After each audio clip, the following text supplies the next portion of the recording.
अस्सलाम वालेकुम दोस्तों, एक बार फिर लिटरेचर मास्टर में आप लोग का वेलकम। दोस्तों, आज हम एक नॉवल की थीम्स को डिस्कस करेंगे जिसका नाम है ओलिवर ट्विस्ट और ये लिखे है चार्ल्स डिकेंस ने। दोस्तों, इसकी समरी का लिंक आपको डिस्क्रिप्शन में मिल जाएगा। तो दोस्तों, पहली थीम हमारे पास है सोसाइटी एंड सोशल क्लास की। उस वक्त चार्ल्स डिकेंस जो है सोसाइटी को डिपिक्ट करता है अपने नॉवेल्स में। जैसा कि आप देख सकते हैं कि अपर क्लास और लोअर क्लास में बहुत ज्यादा डिफरेंस है।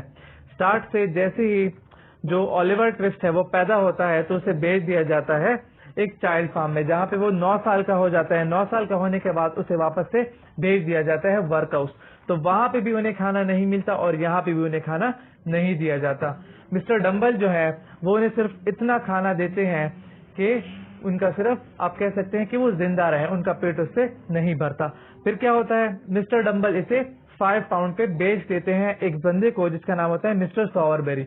मिस्टर सॉवरबेरी उसे मारते भी हैं और उसे बुरा भला भी कहते हैं और उसका जो नौकर है वो भी उसे बुरा भला कहते हैं। तो इससे आप देख सकते हैं कि जो अपर क्लास है वो लोअर क्लास पे कितना बुरा स्वभाव डालते हैं या उनपे कितने जुल्म करते हैं। दूसरा हमारे पास जो थीम है वो है पॉवर्टी की। दोस्तों, जैसा कि आप देख सकते हैं चाइल्ड फार्म, वर्क हाउस या जो फिल्थी क्वार्टर है, ये क्या दिखाते हैं, ये हमें पॉवर्टी दिखाते हैं कि 1830s के टाइम में उस वक्त कितनी पॉवर्टी थी। तो ये सारी जो पॉवर्टी थी ये चार्ल्स डिकेंस ने अपने नॉवल में डिपिक्ट की है, जो है ओलिवर ट्विस्ट। फिर है क्रिमिनलिटी। दोस्तों, क्रिमिनलिटी की जो थीम है ये बहुत ही ज्यादा इन है इस नॉवल में, क्योंकि आप देख सकते हैं Bill Sikes, Nancy, Oliver Twist, Fagin, Monks, ये क्या करते हैं, ये सारे इन्वॉल्व होते हैं क्रिमिनलिटी में। ऑल्सो ओलिवर को इन्वॉल्व किया जाता है लेकिन वो होता है। तो कहते हैं कि सिर्फ लोअर क्लास वाले ही जो है वो क्राइम नहीं करते जबकि अपर क्लास वाले भी करते हैं, जैसे मॉन्क्स ने किए थे। मॉन्क्स ने क्या किया था, मॉन्क्स ने जो ओलिवर था उसकी आइडेंटिटी टोकन जो है वो खत्म करने की कोशिश की थी और अपनी जो विरासत है उसमें उसे हिस्सा नहीं देना चाहता था। तो इसलिए उसने क्या किया, क्राइम किया और ओलिवर को तो क्राइम करवाया गया। उसके अलावा जो बिल साइक्स है, जो नैन्सी है, उन्होंने सारों ने फेजिन के कहने पे काम किया। तो सारे टू समहाउ क्राइम्स में इन्वॉल्व थे। और उसके अलावा एक और बंदा आर्टफुल डॉजर जो है वो भी इसमें इन्वॉल्व था, जिसकी वजह से जो ओलिवर ट्विस्ट था वो भी पकड़ा भी गया, फिर जिसे फिर मिस्टर ब्राउनलो ने अपने पास रख लिया और उसे फिर उसका ख्याल रखते रहे और उसे खाना वगैरह देते रहे। फिर इसके बाद है फेट एंड फ्री विल। दोस्तों, बच्चे जब पैदा होते हैं तो वो क्या सोचते हैं, वो सोचते हैं कि हम पढ़ेंगे लिखेंगे, बड़े होकर अच्छे आदमी बनेंगे। लेकिन यहाँ पे 1830s के टाइम में पुअर्स के साथ ऐसा नहीं होता था। जैसा कि आप देख सकते हैं कि स्टार्ट में उसे चाइल्ड फार्म भेज दिया गया, चाइल्ड फार्म के बाद उसे वर्क हाउस भेज दिया गया, जहाँ पे उसने अपनी विल के मुताबिक खाना मांगा तो उसे वहां से 5 पाउंड पे हटा दिया गया, मिस्टर सॉवरबेरी के पास भेज दिया गया। और मिस्टर सॉवरबेरी के बाद जब वो भाग गया तो वहां पे वो आर्टफुल डॉजर के हाथ लग गया। फिर आर्टफुल डॉजर से जब बच गया, मिस्टर ब्राउनलो के पास चला गया तो फिर नैन्सी के हाथ लग गया। तो टू समहाउ ओलिवर ट्विस्ट जो है वो फेट पे ही चल रहा था, फ्री विल पे नहीं, क्योंकि जब वो चाहता था कि वो जहाँ पे रहे उसे वहां पे नहीं रहने दिया जाता था, उसे कहीं और जगह इन्वॉल्व कर दिया जाता था। और लास्ट में जब वो चाहता था कि वो मिस्टर ब्राउनलो के पास रहे तो मिस्टर ब्राउन जो थे वो वेस्ट इंडीज चले गए थे। तो इसमें तकरीबन सारे जो कैरेक्टर्स हैं वो तकरीबन फेट पे ही चल रहे हैं। जैसे फॉर एग्जांपल आप नैन्सी की एग्जांपल ले ले। नैन्सी जो है वो नहीं चाहती थी कि वो फेजिन के गैंग के साथ रहे, लेकिन उसे बिल साइक्स पसंद था, प्यार करती थी उससे, तो इसलिए वो जो थी उसके साथ रहती थी। और उसके अलावा वो चाहती थी कि वो ओलिवर की मदद कर सके। वो अपना पास जो था उसे नहीं छोड़ पा रही थी, वो फ्यूचर में एक अच्छा इंसान बनने की कोशिश करती थी, लेकिन उसका जो फेट था उसे कुछ और ही मंजूर था। फिर है आइडेंटिटी। दोस्तों, वहां पे 1830s के टाइम में बच्चों को उनकी रियल आइडेंटिटी नहीं मिलती थी। अब जिस बच्चे का पता ना हो कि उसके पेरेंट्स कौन है, उसका नाम क्या है, तो उसकी क्या आइडेंटिटी होगी। और जो नाम था वो भी ये अपनी ख्वाहिश का रख देते। जैसे ओलिवर ट्विस्ट का नाम ओलिवर ट्विस्ट था, जो उसकी फेस से मैच ही नहीं करता था। और जो मिस्टर ब्राउनलो थे उन्होंने भी उसकी जो फेस की इनोसेंस थी उससे ही पता लगा लिया था कि ये बच्चा जो है ये क्रिमिनल नहीं है, जबकि उसका जो नाम था वो तो कुछ और ही शो कर रहा था। और जो मॉन्क्स था उसने भी इसका जो फेस था उससे इसे पहचान लिया था कि मेरा हाफ ब्रदर है। तो उस वक्त आइडेंटिटी का बहुत बड़ा मसला होता था। और ये क्या करते थे, जो फार्म्स वाले होते थे, चाइल्ड फार्म्स वाले या वर्क हाउस वाले होते थे, ये बस अपनी मर्जी का कोई भी नाम अल्फाबेटिकल ऑर्डर पे रख देते थे। फिर है पुअर लाज। उस वक्त का जो टाइम था वो क्लर्जीज का टाइम था टू समहाउ। तो उस वक्त जो लाज थे वो बहुत ज्यादा पुअर थे, मतलब जो क्रूअल बंदे थे या जो क्रूअल इंस्टीट्यूशंस थे उनको किसी किस्म की पनिशमेंट या किसी किस्म की ऐसे कोई वायलेशन पे सजा नहीं मिलती थी, जिसकी वजह से वो और भी ज्यादा बढ़ चढ़ के ये काम करते थे। लॉ इंस्टीट्यूशन से अगर वो इन पर एक्शन लेते तो ये बच्चे ऐसे ना होते, इनको पूरा खाना मिलता। और उसके अलावा जब ये लोग वर्क हाउस में गए तो वर्क हाउस में भी इन्हें बहुत कम खाना मिलता था, और इनने एक बार खाना मांगा तो ऑलिवर ट्विस्ट को वहां से निकाल दिया गया। तो ये क्या थे, ये उस वक्त के पुअर लॉज थे, जिनकी वजह से जो आप कह सकते हैं पुअर है या जो चाइल्ड है वो इतने सफर होते थे। फिर है इंस्टीट्यूशनल क्रुएलिटी।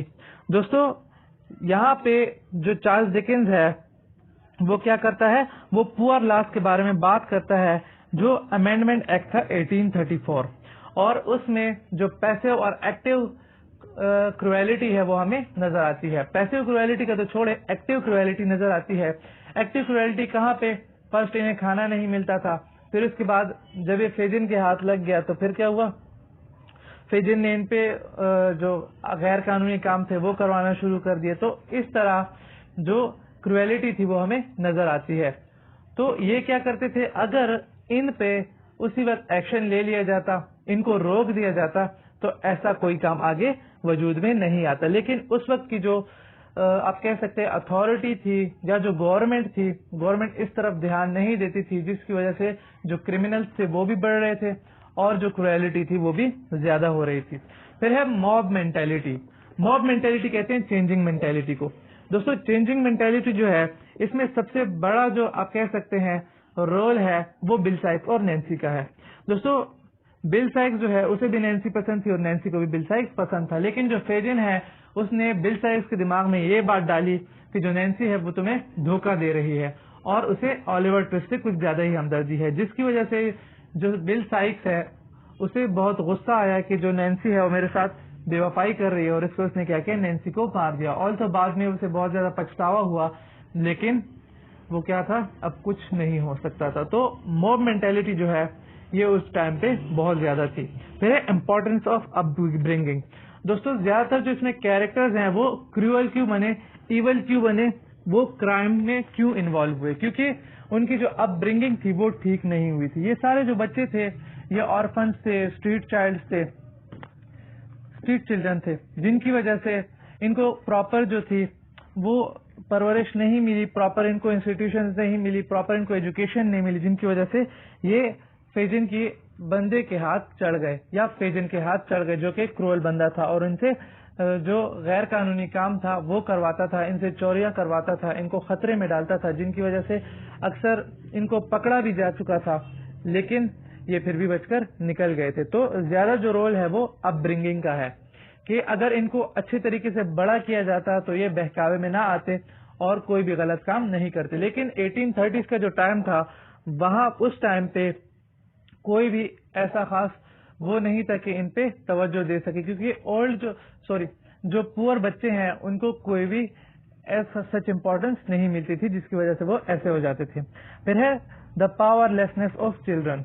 तो ये थीम जो है आप देख सकते हैं ऑलिवर ट्विस्ट के साथ रिलेट करती है, क्योंकि ऑलिवर को जो था अपना नाम भी रखने के लिए फोर्स किया गया था। जब वो कोर्ट में बोल रहा था कि मुझे ऑलिवर ट्विस्ट नाम नहीं चाहिए तो उसको चुप करवा दिया गया था। उसके अलावा बाकी सारी जितनी भी जगहें हैं, जैसे नैन्सी जो है वो उसे वहां पे वापस ले गई फेजिन के गैंग के पास, तो वो वहां पे आप कह सकते हैं कि चोरी के लिए नहीं जा रहा था, लेकिन फेजिन ने क्या किया, उसे फोर्स किया कि तुम वहां पे जाओ, जिसकी वजह से वहां पे जो था वो गन शॉट से भी लगा, लेकिन जो ऑलिवर था उसे ये काम नहीं पसंद था। तो इस बच्चे की या जितने भी बच्चे हैं वहां पे उनकी क्या थी, कोई भी पावर नहीं थी। जैसे जो फार्म था वहां पे भी इनको कम खाना मिलता क्योंकि इनकी मजबूरी थी, ये बेसहारा थे। फिर उसके बाद जो वर्क हाउस था वहां पे भी इनको कम खाना मिलता, क्यों, क्योंकि ये बेसहारा थे, इनकी किसी किस्म की पावर नहीं थी, जिसकी वजह से जो अथॉरिटी है उनपे बढ़ चढ़ के जुल्म करती। और इसके बाद फिर जो मिस्टर सॉवरबेरी है वहां पे भी इसे मारा कूटा जाता, खाना कम दिया जाता और इवन तो उसे एक कमरे में भी बंद कर दिया था। तो ये क्या था? ये पावरलेसनेस ऑफ चिल्ड्रन थी उस टाइम पे, द पावरलेसनेस ऑफ वुमेन। तो यहाँ पे आप देख सकते हैं जो नैन्सी है वो आपको यहाँ पे नजर आती है कि उसकी पावर बिल्कुल भी नहीं है।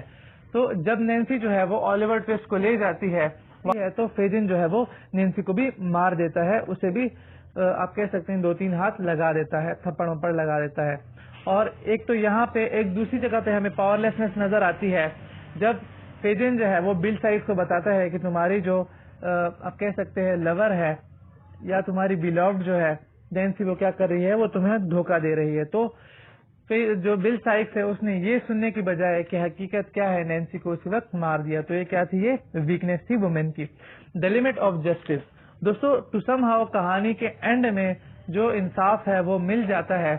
जो फेजिन है उसे हैंग कर दिया जाता है, जो मॉन्क है उसे प्रिजन में डाल दिया जाता है और प्रिजन में वो मर जाता है। और जो ओलिवर ट्विस्ट है उसको जो आप कह सकते हैं मिस्टर ब्राउनलो है वो अडॉप्ट कर लेते हैं। टू सम हाउ यहाँ पे जो लिमिट है जस्टिस की वो थोड़ी बहुत है, लेकिन उतनी नहीं जितनी चाहिए होती है।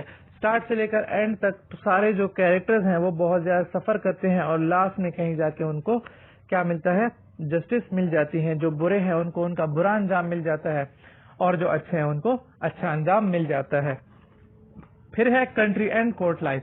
दोस्तों कंट्री लाइफ जो है आप कह सकते हैं वहां पे सुकून होता है, वहां पे अमन होता है, वहां पे खुशियां होती हैं, वहां पे लोग पढ़ सकते हैं, लिख सकते हैं। या और कहते हैं जो कोर्ट लाइफ है वो करप्ट होती है, वहां पे क्रिमिनल्स होते हैं, वहां पे क्राइम्स होते हैं, वहां पे क्रुएल्टी होती है, वहां पे इनजस्टिस होती है। तो कहते हैं जब तक जो ओलिवर था वो कोर्ट लाइफ में था, मतलब सिटी लाइफ में था, तो क्या था? सिटी लाइफ में बहुत ज्यादा सफर हुआ, उसे मार पड़ी, उस पर जुल्म हुए और उसके अलावा उसे जो क्राइम्स थे उसमें इन्वॉल्व किया गया, तो उसके साथ बहुत कुछ हुआ। लेकिन जब उसकी जो आंट है वो उसे ले गई कहाँ पे? कंट्री साइड पे। तो कंट्री साइड पे वो वहां पे बहुत ज्यादा खुश था, वहां पे उसने एजुकेशन भी हासिल की, उसकी तबीयत जो थी वो भी ठीक हो गई। तो कहते हैं कंट्री लाइफ जो है वो अच्छी है as compare to court life, क्योंकि ये वो टाइम था जब इंडस्ट्रियल रिवोल्यूशन स्टार्ट हुआ था और ज्यादातर जो राइटर्स थे उन्हें इंडस्ट्रियल रिवोल्यूशन पसंद नहीं था, तो जिसकी वजह से वो कोर्ट लाइफ को क्या करते थे? क्रिटिसाइज करते थे और जो कंट्री लाइफ थी उसे अच्छा कहते थे। गुड और इवल। दोस्तों ये थीम रिलेट करती है फेजिन मॉन्क्स और ओलिवर ट्विस्ट के साथ। ओलिवर ट्विस्ट जो था वो बाय नेचर जो था वो गुड था, जबकि फेजिन और मॉन्क्स जो थे वो बैड थे। फेजिन और मॉन्क्स जो थे उन्होंने ओलिवर ट्विस्ट को भी बुरा बनाने की कोशिश की थी, लेकिन ओलिवर ट्विस्ट जो था वो बुरा नहीं बना, जिसकी वजह से लास्ट में उसका एंड ये हुआ कि वो उसे मिस्टर ब्राउनलो ने अडॉप्ट कर लिया और उसकी जो लाइफ थी वो बहुत ज्यादा अच्छी गुजरने लगी। जबकि जो इवल कैरेक्टर्स थे जैसे मॉन्क्स हो गया और फेजिन हो गया, तो फेजिन जो है उसे पकड़ के हैंग कर दिया गया। जब मॉन्क्स है उसने अपनी सारी गलतियों का इतराफ किया और उसे जेल में डाल दिया गया, जिसकी वजह से वो मर गया। दोस्तों ये थी आज की theme. Thanks for watching my video.